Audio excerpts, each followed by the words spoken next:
Finally students, the wait is over. তোমালোকে সকলোৱে demand কৰি থকা মতে আজি আমি মোস্ট এৱেইটেড ভিডিঅ'টো লৈ আহিছো ইংলিছৰ কোৱেশ্চন পেপাৰ যিখন তোমালোকৰ 2026 ত আহিবলৈ গৈ আছে এখন আমি আজি ভিডিঅ'টো ডিসকাস কৰিম তেনে বলা অলপ সময় নষ্ট নকৰি আমি ভিডিঅ'টো আৰম্ভ কৰো ভিডিঅ'ৰ আৰম্ভণিতে তোমালোকক এটা কথা কৈ থব বিচাৰো যে এই যিকেইটা কোৱেশ্চন তোমালোকৰ কাৰণে প্ৰিপেয়াৰ কৰা হৈছে এখিনি সম্পূৰ্ণৰূপে তোমালোকৰ পসিবিলিটিৰ ওপৰত বেছ কৰি এতিয়া এই কোৱেশ্চনখিনি তোমালোকে যে ভালকে পঢ়ি যোৱা তেতিয়া ইয়াৰ ভিতৰৰ পৰা কোৱেশ্চনবোৰ কমন আহিব হয়তোবা কোৱেশ্চনটো সেম নাহিব পাৰে অলপ বেলেগ প্ৰকাৰ আহিব পাৰে কিন্তু আহিব কিন্তু ইয়াৰ পৰাই প্ৰথমতে ছাত্ৰ-ছাত্ৰীসকল তোমালোকৰ 2 মাৰ্কৰ যিখিনি কোৱেশ্চন আহিব সেইখিনি বিষয়ে আমি আলোচনা কৰিম চেপ্টাৰৰ যিখিনি 2 মাৰ্কৰ কোৱেশ্চন আছে সেইখিনি বিষয়ে এতিয়া চোৱা এ লেটাৰ টু গডৰ তোমালোকে 2 মাৰ্কৰ কাৰণে এই 5টা কোৱেশ্চন দিয়া আছে একেটা চাই গলে হল ভালকে অলপমান এটা প্ৰথম কোৱেশ্চনটো কৈছে চোৱা the postmaster was a representative of God elaborate যিজন পোষ্টমাষ্টাৰ আছিল তেখেত কি ভগৱানৰ এজন ৰিপ্ৰেজেন্টেটিভ হিচাপে আছিল মানে কেনেকৈ হেল্প কৰিছিল হেতু তোমালোকে লিখিলে হৈ যাব তাৰপাছত আছে why and how did the postmaster help Lenso কিয় আৰু কেনেকৈ হেল্প কৰিছিল এটা সব কেনেকৈ হেল্প কৰিছিল এক নম্বৰ কোৱেশ্চনটোৰ হৈতে সেম আৰু কিয় কৰিছিল হেতু অলপমান তোমালোকে এক লাইন লিখিব লাগিব যে কি পোষ্টমাষ্টাৰজনে লেন্সৰ যি ভগৱানৰ ওপৰত থকা বিশ্বাস আছিল হেতু ভাঙিব বিচৰা নাছিল তাৰপাছত 3 নম্বৰ আছে তোমালোকৰ লেন্সো calls the post office employees a bunch of crook do you think his accusation was justified লেন্সৰ পোষ্ট অফিচৰ এমপ্লয়ী সকলক এটা মূৰ্খ দল বুলি কৈছিল তুমি হেতু কি বুলি ভাবা একুজিশন যেটো লগাইছিল হেতু জাস্টিফাই হয়নে তাৰপাছত 4 নম্বৰ আছে what happened to Lenso's field how did he console his family লেন্সৰ ফিল্ডৰ লগত কি হৈছিল খেতিৰ লগত কি হৈছিল আৰু হি তাৰ ফ্যামিলিক কেনেকৈ হান্তনা দিছিল 5 নম্বৰটো আছে Lenso did not show a slightest surprise after receiving the letter why and how was his reaction Lenso যে লেটাৰখন পাই অলপ মানুহ কি আচৰিত হোৱা নাছিল কিয় আৰু তাৰ ৰিঅ্যাকচনটো কেনেকুৱা আছিল হেতু লিখিবলৈ কৈছে তাৰপাছত আছে নেলসন মেণ্ডেলাৰ এটা ইয়াত 6টা কোৱেশ্চন দিয়া আছে এখিনি ভালকে চাই যাবা what twin obligation does Mandela mention and can he fulfill his twin obligation Mandela কি দুটা অব্লিগেশন মেনশন কৰা হৈছে আৰু হি তাৰ এই যিকিটা অব্লিগেশন আছিল দায়িত্ব আছিল হেগিটা হি সম্পূৰ্ণ কৰিব পাৰিছিল নে বাৰু ইয়াৰ পিছৰটো আছে what ideals does Mandela set out for the future of South Africa তাৰপিছত আছে how Mandela described the system of government in his country in the first decade and in the final decade of 20th century যিকোনো এটা দিব পাৰে ইয়াত এনেকৈ হদিছে যে Mandela তাৰ দেশৰ চৰকাৰৰ সিস্টেমটো কেনেকৈ ডিসক্ৰাইব কৰিছিল প্ৰথম 20 শতিকাৰ প্ৰথম দশকত আৰু 20 শতিকাৰ কি লাষ্টৰ দশকত তাৰপিছত কোৱেশ্চনটো আছে how does Mandela understanding of freedom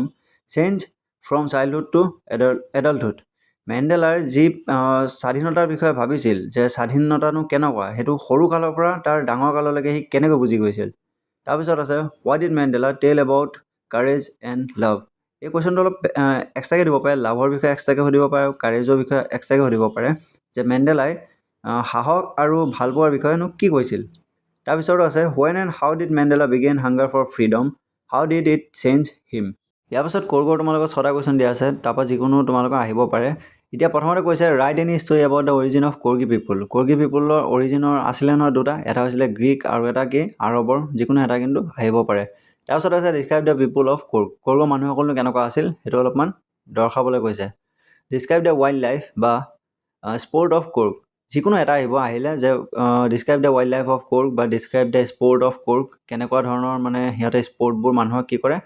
offer কৰে তেনেকৈ আহিব পাৰে কোৱেশ্চনটো বেলেগ বেলেগকৈ আহিব পাৰে হেকিনে স্লেজ দিয়া আছে তাৰপিছত আছে describe the natural beauty of Coorg কোৰ্গৰ যি প্ৰাকৃতিক সৌন্দৰ্য আছে হেতু বিষয়ে তোমালোকক বহলাই লিখিবলৈ আহিব পাৰে তাৰপিছত আছে why does the poet say Coorg is a piece of heaven ইয়াত পয়েট নহয় অথৰ হ'ব লাগিছিল যে অথৰে কিয় কৈছে কোৰ্গক স্বৰ্গৰ এটা অংশ বুলি হেভেন বানানটো তোমালোকে লাষ্টত এন এটা দি লবা অলপমান ভুল আছে ইয়াৰ পিছত তোমালোকে টি ফ্ৰম আসামৰ পৰা 5টা কোৱেশ্চন দিয়া আছে ইয়াত প্ৰথমটো কৈছে যে mention any legend related to T from Assam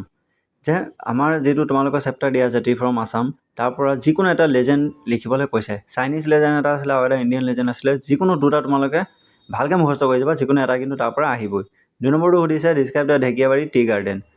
ঢেকিয়াবাৰী tea গাৰ্ডেনৰ বিষয়ে অলপমান লিখিবলৈ কৈছে এই কোৱেশ্চনটো অলপমান বেলেগকৈ দিব পাৰে যে ৰাজভিৰে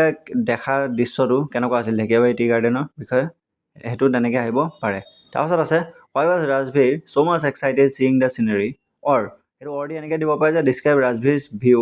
from the train ৰাজভিৰেনো ট্ৰেইনৰ পৰা কেনেকুৱা ধৰণে দেখিছিলে ভিউটো দৃশ্যটো উপভোগ কৰিছিলে তাৰপিছত এই কোৱেশ্চনটো আকৌ সুধিছে যে why was Rajbir so much excited seeing the scenery ৰাজভিৰেনো কিয় ইমান এক্সাইটেড হৈ গৈছিলে সিনাৰীখিনি চাই তাৰপিছত 4 নম্বৰ সুধিছে why did Pranjal not show interest at Rajbir's excitement ৰাজভিৰে যে উৎফুল্লিত হৈ গৈছিলে সিনাৰীখিনি চাই কিন্তু প্ৰাঞ্জলে তাত কোনো ধৰণৰ ইন্টাৰেষ্ট দেখুৱা নাছিলে কিয় 5 নম্বৰটো আছে what did Pranjal tell Rajbir about tea প্ৰাঞ্জলেনো ৰাজভিৰক চাহৰ বিষয়ে কি কৈছিল এতিয়া এই যি 4টা চেপ্টাৰ তোমালোকক কমন কুৱেশ্যন দিয়া হ'ল এইকেইটা তোমালোকক কুৱেশ্যনখিনি একজেক্টলি নাপাব পাৰা কিন্তু কি হ'ব আনচাৰ যিটো থাকিব এই কুৱেশ্যনৰ সৈতে কিন্তু ছেমে থাকিব অলপমান তোমালোকে নিজে বুজি লিখিব লাগিব ইয়াৰ পিছত যিকেইটা আছে তোমালোকক সেইখিনি ইমান মাজৰ পৰা নিদিয়ে যেনেকৈ মেডাম ৰাইজ দ্য বাছৰ পৰা তোমালোকে এই 5টা কুৱেশ্যন চাই যাবা কি কৈছে চোৱা how did Valli plan and gather all the details of the bus journey যে ভালিয়ে কেনেকৈ প্লেন কৰিছিলে কি ধৰণে তাই যাব যায় কেনেকৈ প্লেন কৰিছিলে আৰু সকলোবোৰ যিখিনি ডিটেইল আছিলে তথ্য আছিলে বাছ জাৰ্ণিৰ বিষয়ে সেইখিনি কেনেকৈনো তাই জমা কৰিছিলে ছেকেণ্ডটো আছে why the conductor call Valli as madam কণ্ডাক্টৰেনো ভালিক মেডাম বুলি কিয় কৈছিলে তাৰপাছত 3 নম্বৰত আছে what made Valli laugh on her way ভালিকনো কিয়ে সহায় তুলিছিল তাই যেতিয়া ৰাস্তাৰে গৈ আছিল মানে বাছখন যেতিয়া গৈ আছিল ৰাস্তা দি তেতিয়ানো ভালিয়ে কি দেখি হাঁহিছিল 4 নম্বৰত আছে what kind of a girl is Valli ভালিনো কেনেকুৱা টাইপৰ এটা ছোৱালী ডিছক্ৰাইব হাৰ কেৰেক্টাৰ তাৰ চৰিত্ৰটো কি দৰ্শাবলৈ দিছে 5 নম্বৰটো আছে why did Valli refuse to look out of the window' on her way back যেতিয়া বাছখন ঘূৰি আহিছিলে তেতিয়া ভালিয়ে কি কৰিছিলে খিৰিকীৰে চাবলৈ অমান্তি হৈছিলে কিয় ইয়াৰ পিছত আমি পয়েমলৈ আহিম দ্য টেল অফ কাষ্টাৰ্ড দ্য ড্ৰেগনৰ পৰা চাবা ইয়াৰ 5টা কুৱেশ্যন দিয়া আছে যিকোনো এটা কিন্তু আহিবই describe the fight between the dragon and the pirate সিহঁতৰ মাজত যিটো ফাইট হৈছিলে ড্ৰেগন আৰু পাইৰেটৰ সেইটো লিখিবলৈ কৈছে তোমালোকক describe the appearance of the pirate বা ড্ৰেগন এতিয়া চোৱা যিকোনো এজনৰ এপিয়াৰেঞ্চটো তোমালোকে এনেকৈ আহিব পাৰে যে পাইৰেটৰ যিটো এপিয়াৰেঞ্চ আছিলে বা ড্ৰেগনৰ যিকোনো এটা কিন্তু তাৰপৰা আহিব why does the dragon always cried for a nice safe cage is he really coward how does he prove his bravery যিটো ড্ৰেগন আছিলে সি সদায় কিয় এটা সুৰক্ষিত পিঞ্জিৰাৰ বাবে কান্দি আছিল সি সঁচাকৈ এজন ভয়াতুৰ আছিলনে আৰু সি তাৰ নিজৰ যি সাহসিকতা আছিল সেইটো কেনেকৈ প্ৰমাণ কৰিছিলে 4 নম্বৰত আছে চোৱা how the other character treat Custard after the fight সকলোখিনি কেৰেক্টাৰ মানে যি আদাৰ তোমালোকৰ সেই নিগনি আছিলে এটা মেকুৰী আছিলে কুকুৰ এটা আছিলে আৰু এটা বেলিণ্ডাও আছিলে লগতে এইকেইটাই মানে কি কৰিছিলে কাষ্টাৰ্ডক কেনেকুৱা ধৰণে ট্ৰিট কৰিছিলে যেতিয়া কাষ্টাৰ্ডে ফাইটটো শেষ কৰিছিলে 5 নম্বৰ আছে why did the other pet go' when the Custard fought with the pirate বাকীকেইটা যিখিনি পেট আছিলে সেইখিনি ক'লৈ গৈছিলে যেতিয়া কাষ্টাৰ্ডে পাইৰেটৰ লগত ফাইট কৰি আছিলে ইয়াৰ পিছত আমাণ্ডা পয়েমটোৰ পৰা কেইটামান কুৱেশ্যন তোমালোকক বাছি উলিওৱা হৈছে is Amanda an orphan why does she say so' Amanda এটা অনাথ আছিলেনে তাই কিয় এনেদৰে কৈছে ছেকেণ্ডটো আছে is Amanda student how do you know' this Amanda এটা ষ্টুডেণ্ট হয়নে আৰু তুমি এইটো কেনেকৈ জানিলা what type of a girl is Amanda describe her character আমাণ্ডানো কেনেকুৱা ধৰণৰ এজনী ছোৱালী আছিল আৰু তাইৰ কেৰেক্টাৰটো ডিছক্ৰাইব কৰিবলৈ কৈছে 4 নম্বৰত আছে what message does the author want to convey through the poem Amanda কেনেকুৱা ধৰণৰ মেছেজনো দিবলৈ বিচাৰিছে যিজন কবি আছে তেখেতে আমাণ্ডাৰ জৰিয়তে হোৱাট ডাজ দ্য স্পীকাৰ আক্স her not to do speaker যিজন আছিলে অৰ্থাৎ আমাণ্ডাৰ মাকে তাইক কি কৰিবলৈ মনা কৰিছিলে এইটো দি আহিব পাৰে তোমালোকৰ এনেকৈ যে হোৱাই ডাজ দ্য স্পীকাৰ আক্স her not to be so' moody তাক সদায় ইমান যে খঙত থাকে সেইটো কিয় থাকিবলৈ মনা কৰিছিলে স্পীকাৰজনে তাৰপিছত এনিমেল চেপ্টাৰৰ পৰা 4টা কুৱেশ্যন দিয়া হৈছে প্ৰথম কুৱেশ্যনটো আছে why does the poet feel more at home than with animals কবিয়ে কিয় জীৱ জন্তুৰ লগত থাকি বেছি ভাল পায় ঘৰত থকাতকৈ এই কুৱেশ্যনটো তোমালোকৰ 100% অহাৰ চান্স আছে কুৱেশ্যনটো বেলেগ ধৰণৰ আহিব পাৰে কিন্তু আনচাৰ এই কুৱেশ্যনটোৰ সৈতে একেই হ'ব ছেকেণ্ডটো সুধিছে what type of relation do the animals so' two the poet কেনেকুৱা ধৰণৰ ৰিলেশ্যননো জীৱ জন্তুসকলে কবিৰ প্ৰতি দেখুৱাইছে এই কুৱেশ্যনটো তোমালোকৰ কিন্তু 90% চান্স আছে অহাৰ তাৰপিছত 3 নম্বৰ কুৱেশ্যনটো আছে what type of things human do and animals don't কেনেকুৱা ধৰণৰ বস্তুবোৰ মানুহে কৰে কিন্তু জীৱ জন্তুৱে নকৰে এই কুৱেশ্যনটো তোমালোকৰ সেই 1 নম্বৰ কুৱেশ্যনৰ আধালৈকে কি একেই হ'ব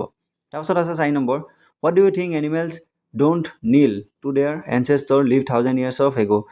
তুমি কি ভাবা যে জীৱ জন্তুৱে কিয় সিহঁতৰ যি এনচেষ্টৰ পূৰ্বপুৰুষ আছিলে বহু হাজাৰ বছৰ আগত জীয়াই আছিলে সিহঁতৰ আগত কিয় আঁঠুকাৰি নবহে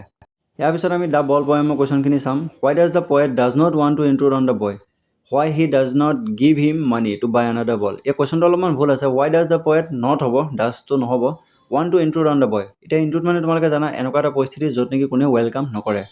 হোৱাই he doesn't give him money to buy another ball আৰু কি কৈছিলে আমাৰ কবিয়ে কিয় পইচা দিয়া নাছিলে বেলেগ এটা বল কিনি ল'বলৈ ইয়াৰ পিছত আছে what type of responsibility does the boy learn after lose his ball why is his eyes desperate ল'ৰাটোৱে কেনেকুৱা ধৰণৰনো দায়িত্ব এতিয়া শিকিব বলটো হেৰুৱাৰ পিছত আৰু তাৰ চকু কিয় উদাস হৈ আছিল 3 নম্বৰটো আছে why is money called external by the poet কবিয়ে কিয় পইচাক বাহ্যিক বুলি কৈছে মানে পইচা যে বাহিৰা বস্তু পইচা দি যেনেকৈ ধৰা তুমি কোনোবা সুখ দুখ কিনিব নোৱাৰিবা এনেকুৱা বস্তু তাৰপাছত আছে what should every man know' one day সকলো মানুহে এদিন না এদিন কি শিকিব লাগিব এই যে কিবা এটা বস্তু যে হেৰাই গ'লে তাৰ যিটো মূল্য আছে সেইটো কি চিৰকালৰ বাবে নাথাকে আৰু এইটো এটা কি প্ৰাকৃতিক পৰিঘটনা সেইটো মানুহে কি বুজি পাব লাগিব সেইটোৱে হ'ব আনচাৰটো 5 নম্বৰটো আছে why is the boy standing still and trembling ল'ৰাটোৱে কিয় একেবাৰে দৃঢ়ভাৱে থিয় হৈ আছিল আৰু অলপমান কঁপি আছিল তাৰপিছত আছে a tiger in the zoo where should the tiger be according to the poet বাঘটো ক'ত হ'ব লাগিছিলে কবিৰ মতে সেইটো জংঘলত হ'ব লাগিছিলে আনচাৰটো তাৰপিছত 2 নম্বৰটো সুধিছে how was the tiger's behaviour in the zoo in জংগল এইটো কুৱেশ্যনটো দুটা ধৰণৰ আহিব পাৰে যে যেতিয়া বাঘটো জংঘলত আছিলে তাৰ বিহেভিয়াৰ কেনেকুৱা আছিলে আৰু যেতিয়া চিৰিয়াখানাত আছিলে তাৰ বিহেভিয়াৰ কেনেকুৱা আছিলে 3 নম্বৰটো সুধিছে why is the tiger ignoring the visitors বাঘটোৱে কিয় ভিজিটৰসকলক ইগন'ৰ কৰি আছিল 4 নম্বৰটো আহিব পাৰে how does the tiger behave at night বাঘটোৱেনো ৰাতি কেনেকুৱা ব্যৱহাৰ কৰে আচৰণ কৰে এতিয়া চোৱা ছাত্ৰ ছাত্ৰীসকল তোমালোকৰ এই যিকেইটা কুৱেশ্যন দিয়া হৈছে তোমালোকক বেছিভাগ নলেজ বেছ কুৱেশ্যন সোধা হয় সেইখিনি অলপ ভালকৈ তোমালোকে মিলাই চাই যাবা ইয়াৰ পাছত ছাত্ৰ ছাত্ৰীসকল তোমালোকে ছাপ্লিমেণ্টেৰী ৰিডাৰৰ যিসকলে সম্পূৰ্ণৰূপে পঢ়ি শেষ হোৱা নাই সেইসকলৰ দুটা চেপ্টাৰে দিম সেইখিনিৰ পৰা তোমালোকে কুৱেশ্যনখিনি ভালকৈ মুখস্থ কৰি ল'বা আৰু যিসকলে তোমালোকে মুখস্থ কৰিছা তেন্তে এই চেপ্টাৰৰ এইখিনি কুৱেশ্যন চালে তোমালোকৰ হৈ যাব এতিয়া চোৱা প্ৰথম কুৱেশ্যনটো আছে how Ausable make Max believe that there was a balcony attach to his room তাৰপিছত ছেকেণ্ড কুৱেশ্যনটো আছে between Max and Ausable who do you think is more intelligent and why এতিয়া চোৱা এই কুৱেশ্যনটো তোমালোকৰ বিভিন্ন ধৰণে আহিব পাৰে যে অজাবেল আৰু মেক্সৰ মাজত যিখিনি কথোপকথন হৈছিল কনভাৰচেশ্যন হৈছিল সেইখিনি তোমাৰ নিজৰ ভাষাত লিখা এনেকুৱা বিভিন্ন ধৰণৰ কুৱেশ্যন আহিব পাৰে কিন্তু আনচাৰটো তোমালোকৰ প্ৰায় ছেমেই থাকিব অলপ খালি তোমালোকে কুৱেশ্যনৰ লগত বনাই মেলি লিখিবা 2 নম্বৰটো সুধিছে give a pen picture of Ausable give a description of Fowler meeting with Ausable যে অজাবেলৰ পেন পিকচাৰ অজাবেল দেখিবলৈ কেনেকুৱা আছিল কেনেকুৱা মানুহ আছিল সেইখিনি তোমালোকক দেখাবলৈ কৈছে পেন পিকচাৰ মানে ছবি আঁকিবলৈ কোৱা নাই তাৰপিছত কৈছে যে ফ'লাৰে যেতিয়া অজাবেলৰ লগত মিটিং কৰিছিলে মানে লগ পাইছিলে সেইখিনি অলপমান বহলাই লিখিবলৈ কৈছে ছাত্ৰ ছাত্ৰীসকল তোমালোকে প্ৰথম কুৱেশ্যনটো ভালকৈ চাই যাবা কিন্তু এইটো এবিলিটিৰ কাৰণে মষ্ট কমন যিকোনো টাইপৰ তোমালোকৰ সেই কুৱেশ্যনটো দিব পাৰে আৰু সেই কুৱেশ্যনটো আহিবই কিন্তু তাৰপিছত 4 নম্বৰত সুধিছে যে how is Ausable different from the other secret agent অজাবেলনো বাকী চিক্ৰেট এজেণ্টতকৈ কেনেকৈ বেলেগ আছিল তাৰপাছত 5 নম্বৰটো আছে briefly describe how Ausable defeated Max scheme to take away the report এইটো তোমালোকৰ 1 নম্বৰ কুৱেশ্যনৰ সৈতে ছেইম ইয়াৰ পিছত তোমালোকৰ ফুটপ্ৰিণ্ট উইদাউট ফিটটোৰ 5টা কুৱেশ্যন দিয়া আছে তোমালোকে এইখিনি ভালকৈ চাই গ'লে ইয়াৰ পৰা যিকোনো এটা কমন পৰিবই 4 মাৰ্কৰ কাৰণে প্ৰথম কুৱেশ্যনটো হৈছে Griffin was a lawless person comment এই কুৱেশ্যনটো বিভিন্ন ধৰণে আহিব পাৰে যে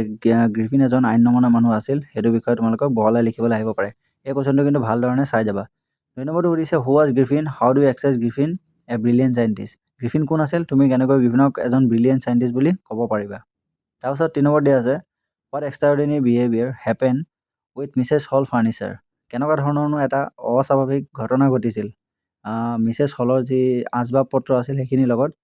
তাৰপিছত লগতে আহিব যে why did Mrs Hall find the scientist eccentric কিয় মিছেছ হলে যিজন চাইণ্টিষ্ট আছিল গ্ৰিফিন তেখেতক কিয় অলপমান মাথা কেৰেক মানে অলপ পাগল টাইপৰ ভাবিছিল 4 নম্বৰটো সুধিছে how did Griffin become invisible and how did he become visible for the first time Griffin প্ৰথমতে কেনেকৈ ইনভিজিবল হৈছিল আৰু সি ইনভিজিবল হোৱাৰ পিছত পোনপ্ৰথমবাৰৰ বাবে আকৌ ভিজিবল কেতিয়া হৈছিল তাৰপিছত 5 নম্বৰটো আছে Griffin describe Griffin's experience in Drury Lane এই কুৱেশ্যনটো বেলেগ ধৰণে আহিব পাৰে যে describe one incident which prove Griffin is a lawless person গ্ৰিফিনে ডিউৰি লেনত থাকোঁতে কেনেকুৱা ধৰণৰ অভিজ্ঞতা পাইছিল সেইখিনি লিখিবলৈ কৈছে আৰু যে গ্ৰিফিন এজন আইন নমনা মানুহ আছিল সেইটো যদি এটা ইনচিডেণ্ট দৰ্শাবলৈ কয় তোমালোকে এই কুৱেশ্যনটোৰ সৈতে আনচাৰটো ছেইম হ'ব ইয়াৰ পিছত তোমালোকে যদি এছে চাবলৈ যোৱা 6খন এছে দিয়া হৈছে যিকোনো এখন ইয়াৰ পৰা কিন্তু আহিবই আৰু এইবিলিৰ কাৰণে মষ্ট কমনটো হৈছে 2 নম্বৰটো এতিয়া প্ৰথমটো আছে চোৱা চায়েন্স ইন এভৰিডে লাইফ এইটো তোমালোকৰ এবিলি অহাৰ পচিবিলিটি 90% আছে তাৰপিছত সুধিব পাৰে যে a person you admire most এইটো ৱৰ্ড দিব পাৰে ইউৰ ফেভৰেট ছিংগাৰ 2 নম্বৰ দিব আৰু এইটো ৱৰ্ড দিব পাৰে যে ইউৰ ফেভৰেট হিৰো ইউৰ ফেভৰেট পাৰ্চনেলিটি এই গোটেইখিনি তোমালোকৰ ছেইম হ'ব এজন ব্যক্তিৰ বিষয়ে লিখিবলৈ ক'ব আৰু সেইজন আমাৰ কোন হিয়াৰ আমঠু জুবিন গাৰ্গৰ বিষয়ে তোমালোকে লিখি দিলে হৈ যাব তাৰপিছত 3 নম্বৰ চোৱা তোমালোকে ফিজিকেল এক্সাৰচাইজ বা তোমাৰ ফেভৰেট হবি যিকোনো এটা চাই যাবা আৰু লগতে 4 নম্বৰ দিব পাৰে ফেভৰেট গেম বা ফেভৰেট বুক হিচাপে 5 নম্বৰ তোমালোকৰ নেচাৰেল ৰিচোৰ্চেছ অফ আছাম তাৰপিছত 6 নম্বৰ থাকিব ডিচিপ্লিন বা পাংচুৱেলিটি এইটো অৰ্ডি আহিব পাৰে তোমালোকৰ যিকোনো 3খন এছে থাকিব এই 6খন এছেৰ ভিতৰত যিকোনো এখন তোমালোকৰ কমন পৰিবই কিন্তু ইয়াৰ পিছত তোমালোকে চালে দেখিব পাবা যে তোমালোকৰ লেটাৰ ৰাইটিং বা ৰিপৰ্ট ৰাইটিং আহিব 3 মাৰ্কৰ অৰ্ডি দিয়া থাকিব তোমালোকে যিকোনো এখন লিখিব লাগিব হয়তো বা ৰিপৰ্ট লিখিবা নহ'লে লেটাৰ লিখিবা এতিয়া চোৱা লেটাৰ কেনেকুৱা ধৰণৰ আহিব পাৰে যে এডিটৰলৈ লিখিবলৈ লেটাৰ আহিব পাৰে। এতিয়া এডিটৰলৈ লিখিলে কেনেকুৱা আহিব, লোড শ্বেডিং বা পাৱাৰ কাট দুটা একে হয় বাৰু, বিদ্যুৎ কৰ্তন যে। তাৰপিছত 2 নম্বৰত দিয়া আছে ৰোড এক্সিডেণ্ট, পথ দুৰ্ঘটনা। তাৰপিছত 3 নম্বৰত যিকোনো ধৰণৰ কমপ্লেইণ্টৰ কাৰণে কিন্তু আহিব পাৰে, আৰু এইবিলাক কাৰণে মষ্ট কমন এডিটৰলৈ এখন যিকোনো চাই যাবা। 2 নম্বৰত আহিব পাৰে লেটাৰ লিখিবলৈ চোৱা, যে letter to friend or father, তোমাৰ বন্ধুলৈ বা দেউতালৈ চিঠি লিখিবলৈ আহিব পাৰে। এতিয়া চোৱা অৰ দি তোমালোকৰ যি ৰিপৰ্ট দিয়াত আহিব, সেইখিনিৰ ভিতৰতনো কেনেকুৱা ধৰণৰ আহিব পাৰে।